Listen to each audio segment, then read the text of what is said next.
November 1943. The Atlantic Ocean. A converted cargo ship cuts through gray water, its hull packed with men who no longer carry weapons.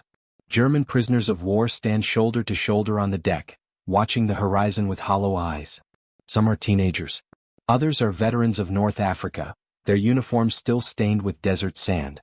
The air tastes of salt and diesel. Gulls circle overhead, the first birds they've seen in days. Then someone points. Through the morning fog, a coastline emerges. America. The enemy homeland they were taught to imagine as a crumbling empire ruled by Jewish financiers and filled with mongrel races too weak to fight. The decadent nation their Führer promised would collapse under German steel. But the shore ahead looks nothing like the propaganda films. The cities stand intact.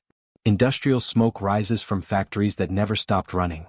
And as the ship draws closer, the prisoners see something that makes their years of indoctrination begin to fracture like ice under sudden weight. They see a nation that was never on its knees. For years, these men had been fed a carefully constructed lie. In classrooms across the Third Reich, in Hitler youth camps, in Wehrmacht training barracks, German soldiers learned that America was not a real nation. It was a mongrel experiment. A land polluted by racial mixing, controlled by Jewish conspirators, weakened by democracy and soft living. The propaganda ministry under Joseph Goebbels produced films showing breadlines from the Great Depression, race riots and gangster violence. America was painted as a dying civilization, too decadent to wage real war. The untermenschen doctrine, the concept of subhumans, was applied liberally. Slavs were subhuman. Jews were subhuman. And in Nazi ideology, black Americans were placed at the very bottom of the racial hierarchy. German soldiers were taught that black people were primitive, intellectually inferior, incapable of building civilization. The presence of black citizens in America was proof, they were told, of the nation's genetic corruption. Even more insulting to Nazi thinking was that America allowed these inferior races to wear uniforms, to carry weapons, to call themselves soldiers. This was presented as evidence of American weakness. A strong nation, the Nazis argued, would never arm its subhumans. Germany had racial purity. Germany had discipline. Germany had the Aryan ideal. America had nothing but chaos waiting to collapse. When these prisoners were captured, some in the deserts of Tunisia, others in the ruins of Sicily, many more in the fields of France after D-Day, they expected execution or brutal treatment. That's what they had done to Soviet prisoners. That's what they assumed enemies did. Instead they were fed, given medical care, processed through Geneva Convention protocols they didn't know existed. The transports began in 1943. Tens of thousands of German POWs were shipped across the Atlantic, away from the bombed ruins of Europe, away from the collapsing Eastern Front. By war's end, over 425,000 German prisoners would be held in camps across the American mainland, more than any other Allied nation. They crossed the ocean in the bellies of ships, packed into holds, seasick and confused. Many assumed they were being taken to face firing squads. Others thought they'd be put to work in mines, starved slowly, forgotten. None of them were prepared for what they would actually see. When the ships docked, at ports in New York, Boston, Norfolk, the prisoners were unloaded under armed guard. And many of those guards were black. Young men from Georgia, Mississippi, Alabama. Men who had volunteered or been drafted into a segregated military. Men who wore the same uniform as white soldiers but couldn't eat in the same mess halls, couldn't use the same bathrooms, couldn't sleep in the same barracks. The German prisoners stared at them. Some with confusion. Others with the programmed contempt they'd been taught. But the black soldiers didn't flinch. They stood at attention, rifles ready, eyes forward. Professional. Disciplined. Unshaken. And in that moment, the first crack appeared in the Nazi worldview these men carried. The American military had prepared for this influx. Across the country, prisoner-of-war camps sprouted in places far from strategic targets. Rural Texas. The farmlands of Kansas. The forests of Wisconsin. The deep South, Mississippi, Louisiana, Georgia, where land was cheap and labor was needed. By 1945, there were over 500 POW camps on American soil, ranging from massive compounds holding thousands to small branch camps with just a few dozen men. The prisoners worked on farms, in lumber mills and canning factories. They were paid 80 cents a day in camp scrip. They received 3 meals, medical care, recreation time. It was, by any measure, better treatment than German forces gave to Soviet POWs, millions of whom were deliberately starved to death. And much of this system was maintained by black American soldiers. Men like those from the 92nd Infantry Division. The 761st Tank Battalion. Engineers, logistics units, quartermaster corps. They guarded the camps, transported prisoners, distributed food, maintained order. They did their jobs with precision, despite knowing they were serving a nation that refused to see them as equals. Because while German prisoners could walk freely in some southern towns on work detail, the black soldiers guarding them could not. In 1943, a German POW could sit in a restaurant in Texas and be served a meal. A black American soldier in uniform could not. The prisoner could use the front door. The soldier had to use the back, if he was served at all. This was Jim Crow America. A system of legalized racial segregation that made a mockery of the freedom these black soldiers were fighting to defend. They couldn't vote in many states. Couldn't drink from the same water fountains. Couldn't marry across racial lines. Faced violence and lynching with little legal recourse. And yet they served. The WWII campaign had emerged from black communities in 1942, victory over fascism abroad, victory over racism at home. Black newspapers like the Pittsburgh Courier pushed the message. Black soldiers knew they were fighting two enemies, the Axis powers overseas and Jim Crow at home. The German prisoners saw all of this. They saw black soldiers treated as second-class citizens in the very country they defended. They saw the segregation signs, the separate facilities, the casual racism from white guards and civilians. And it created a strange cognitive dissonance. The Nazi propaganda had told them America was weak because of its racial diversity. But here were black soldiers, men they'd been taught were subhuman, performing their duties with discipline and dignity that matched or exceeded their white counterparts. They weren't primitive. They weren't inferior. They were simply men in uniform doing a job. Meanwhile, the racism they witnessed contradicted another Nazi claim, that America was a Jewish-controlled puppet state forcing racial equality. Instead, they saw a nation deeply divided, struggling with its own contradictions. The prisoners began writing letters home, carefully censored but still revelatory. They described abundance they'd never seen in wartime Germany. Cities untouched by bombs. Stores full of goods. Farms overflowing with harvests. And people of different races living side by side, however imperfectly. The propaganda had prepared them for rubble and chaos. Instead, they found a superpower that had barely broken a sweat to defeat them.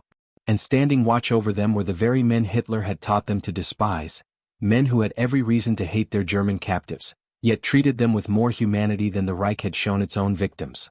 The first conversations happened in broken English, through chain-link fences, during work details in cotton fields. A German corporal, captured at Kasserine Pass, working alongside a black sergeant from Alabama. Both men in their 20s. Both far from home. The sergeant supervised the work detail, counted tools at day's end, made sure no one collapsed from heat. The corporal expected cruelty. He'd been taught that Americans, especially black Americans, were savages who would abuse prisoners. Instead, the sergeant offered water. Joked about the sun. Asked if the corporal had family back home. It was such a small moment. So ordinary. And it shattered something. Across hundreds of camps, these interactions multiplied. A prisoner with a toothache receiving care from a black medic. A frightened teenage POW calmed by a black guard who spoke gently, showed photographs of his own children. Farm work supervised by black foremen who demonstrated tasks patiently, without rage or contempt. The humanity was disorienting. The Nazis had spent years dehumanizing entire categories of people. But when you work beside someone, share a meal, exchange stories about home, even across a language barrier, it becomes impossible to maintain the lie that they're subhuman. Many prisoners later recalled these moments as the beginning of their transformation. Not dramatic revelations but accumulations of small kindnesses that revealed the propaganda for what it was, poison designed to make killing easier. But the confusion deepened when prisoners witnessed how black soldiers were actually treated by their own country. A POW work crew might be transported by a black driver to a town in Mississippi or Georgia. The prisoners would be allowed to walk into a cafe, sit down, order food. The driver would have to wait outside or go to a back entrance marked colored. German prisoners attended movies in local theaters, sitting in the main section. Black soldiers had to use separate entrances, sit in balconies or special sections if they were allowed in at all. In some camps, German officers were housed in better conditions than black enlisted men serving as guards. The prisoners could use recreational facilities that black soldiers couldn't access. This was the terrible irony that broke the Nazi narrative from an unexpected direction. They'd been taught that America's racial diversity was weakness, that black people were treated as equals in some Jewish conspiracy to destroy white civilization. Instead, they saw a system of oppression that rivaled the Third Reich's own racist structure. Except America claimed to be fighting for freedom while maintaining it.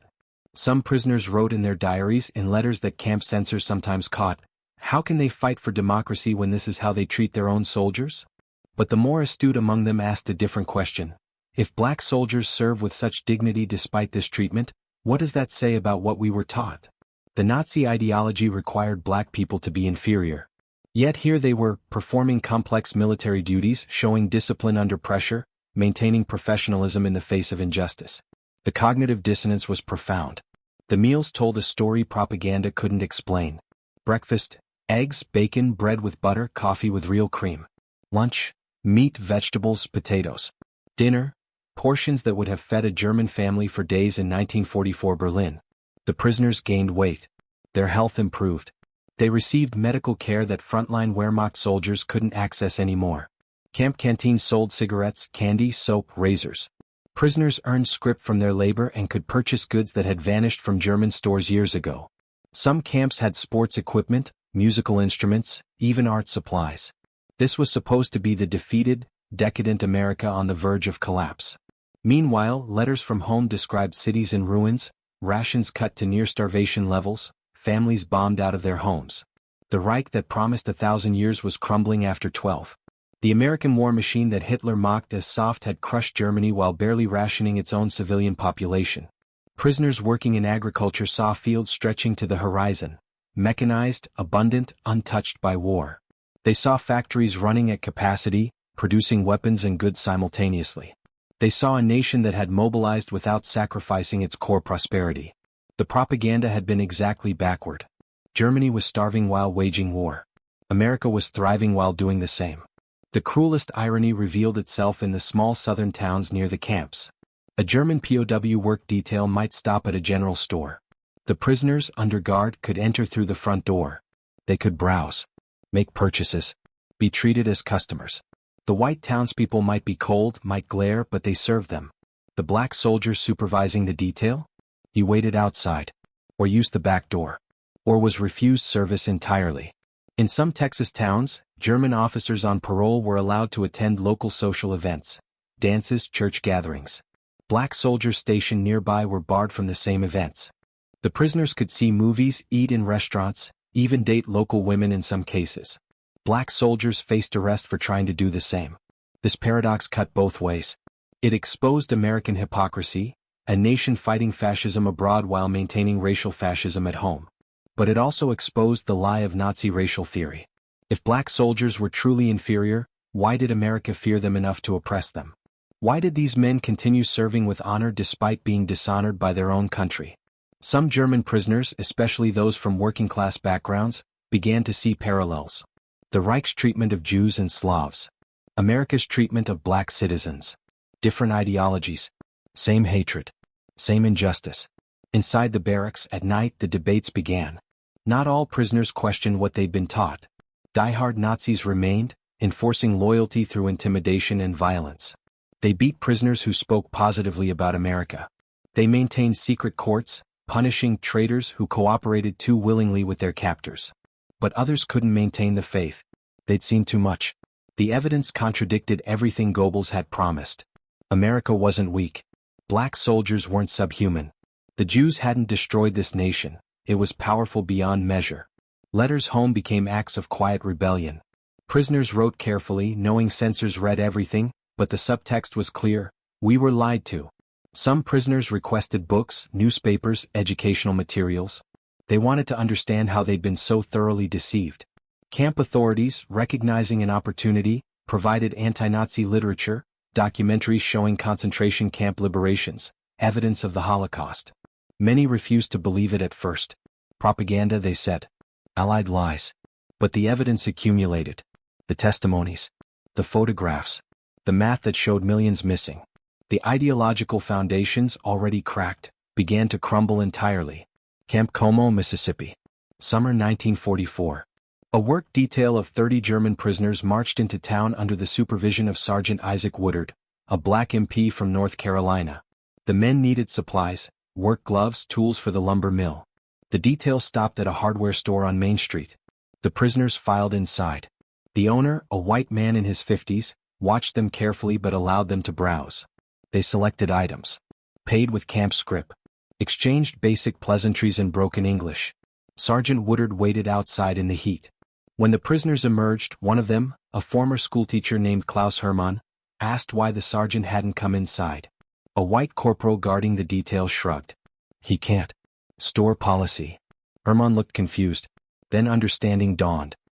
He glanced back at the store, then at Woodard, standing at attention, sweat beading on his dark skin under the Mississippi sun. But, we are the enemy, Hermann said quietly in German to another prisoner. And he is your soldier. That night Hermann couldn't sleep. He wrote in a journal that would later be preserved, "Today I saw something I cannot reconcile. We are prisoners of war. We fought against this country. We killed their men. And yet we are treated better than their own soldiers who guard us. What does this mean? What have we become?" It wasn't an isolated moment. In Georgia, a German POW sat in a drugstore sipping a Coca-Cola, his first taste of the drink he'd heard about in propaganda films. At the counter beside him, a white teenager did the same. Through the window, the prisoner could see two black soldiers in uniform standing outside, denied entry. One of those soldiers was Corporal William Scott, who had survived Anzio, who had pulled wounded men from burning vehicles, who wore the Purple Heart on his chest. He couldn't buy a Coca-Cola in his own country. In Louisiana, prisoners on a train headed to a work camp watched as black soldiers were forced into a segregated car while German POWs rode in the main section. In Texas, a prisoner attended a local fair under supervised parole while black MPs working the event couldn't enter through the main gates. The moral mathematics didn't work. Under Nazi ideology, this should have confirmed American weakness, racial chaos, inferior people in uniform, a nation eating itself from within. But that's not what they saw. What they saw were men performing their duties with excellence despite being treated as less than human. Men who could have been bitter, violent, cruel in response, but chose discipline instead. Men who guarded German prisoners with fairness and professionalism, even though those prisoners belonged to an army that had declared them subhuman. The black soldiers didn't need to say anything. Their quiet dignity said everything. And for some prisoners, it triggered a profound question they'd never been allowed to ask. If we were told lies about these men, what other lies were we told? In camps across America, conversations happened in whispers. Did you see how they treated him? He fought for this country and they won't even let him eat in that restaurant. Maybe we were wrong about everything. February 1945. Camp Alva, Oklahoma. A fight broke out in Barrack 7.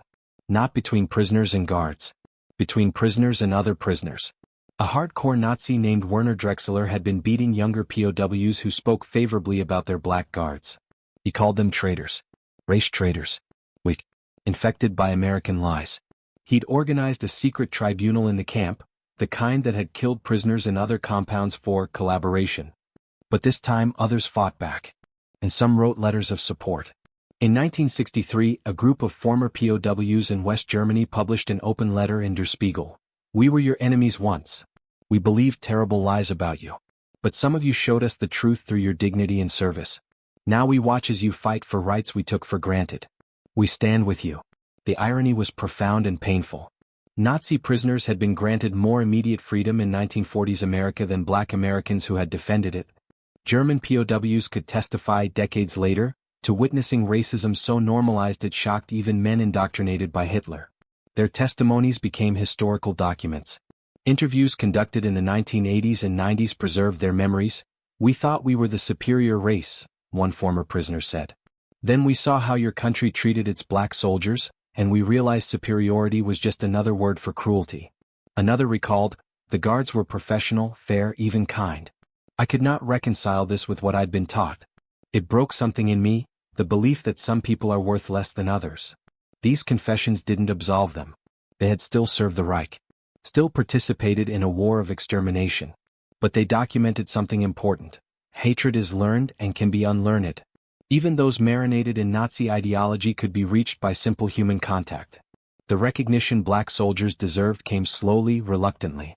The 761st Tank Battalion received a Presidential Unit Citation in 1978, more than 30 years after their service. The Tuskegee Airmen received a Congressional Gold Medal in 2007. Individual veterans fought for decades to have their service properly acknowledged. Some never received recognition at all. They died in segregated veterans' hospitals, were buried in segregated cemeteries, their stories lost to a nation that preferred to remember a sanitized version of the war. One where everyone had been united, racism had been paused, and victory had been pure. But the truth was messier and more important. Black soldiers had fought 2 wars simultaneously, one against fascism overseas, one against racism at home. They had been denied basic dignity while extending it to enemy prisoners. They had worn the uniform with honor while their country dishonored them. And in doing so they had accidentally become teachers. They had shown German prisoners that the Nazi ideology was hollow, that humanity transcended race, that dignity could exist even under oppression. They had defeated Nazism not just on the battlefield, but in the quiet moments of daily interaction. A shared joke, a fair decision, a moment of unexpected kindness. They had won a victory they were never credited for. History has a way of revealing truths that propaganda tries to bury. The German prisoners who arrived on American shores in 1943 carried an ideology built on hatred. They had been taught that certain people were less than human, that race determined worth, that strength came from purity and domination. Then they met the men who guarded them. Black soldiers who had every reason to be cruel, who served a country that oppressed them, who faced an enemy that considered them subhuman, chose a different path. They performed their duties with professionalism. They treated prisoners with fairness. They showed, through quiet daily actions, that humanity transcends the lies we're taught. They defeated Nazism twice. Once on the battlefield and once in the hearts of men who had been poisoned by it. This collision of contradictions, Nazi prisoners treated better than Black American soldiers, exposed the hypocrisy of both nations. Germany's claim to racial superiority, America's claim to be the land of the free. Both systems were built on the same foundation, the belief that some human beings matter less than others. The difference was that Black soldiers knew this was wrong and fought anyway. They didn't fight because America had earned their loyalty. They fought because freedom was worth defending, even in a nation that denied it to them. They fought for an ideal their country had not yet lived up to, and in doing so they pulled that ideal closer to reality. Some German prisoners carried that lesson home. Some became voices against racism in post-war Germany. Some spent their lives trying to atone for what they believed. Others learned nothing, returned to Germany and rebuilt their lives without reflection. The transformation wasn't universal. It never is. But the possibility existed. The crack in the ideology once opened could never be fully sealed. Hatred is taught. In schoolrooms and propaganda films, in whispered conversations and official doctrine. It is drilled into children until it feels like truth. But it can also be untaught, not through lectures or force, but through the simple, radical act of being human to someone you were told to hate. The Black soldiers who served in World War II didn't set out to be teachers. They were just trying to survive, to serve, to make it home. But they taught a lesson that echoes across decades. Dignity is a choice. Humanity is a choice. And sometimes the greatest victories are the ones nobody planned. The slow transformation of a heart that was taught to hate, opened by the unexpected grace of an enemy who refused to become one. That is the legacy. Imperfect, incomplete, but undeniable.